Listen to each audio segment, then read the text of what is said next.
Hello friends, welcome to Telugu home by Soujanya. ఈరోజు మనం custard vanilla ice cream ఎలా చేసుకోవాలో చూసేద్దాం.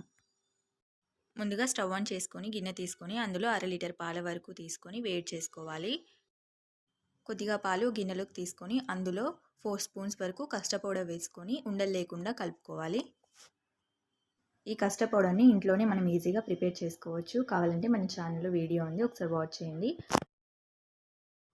పాలు కాస్త పొంగు వచ్చి చిక్కబడేంత వరకు మరిగించుకోవాలి. ఇలా మరిగించుకున్నాక ముందుగా ప్రిపేర్ చేసుకున్న కస్టర్డ్ పౌడర్ మిల్క్ని మనం ఒకసారి కలుపుకొని ఇందులో యాడ్ చేసుకోవాలి.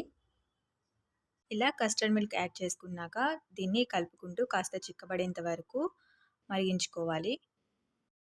చూసారా, పాలు అనేవి చాలా చిక్కబడి దగ్గరికి వచ్చాయి. ఇప్పుడు వీటిని చల్లారనిద్దాం.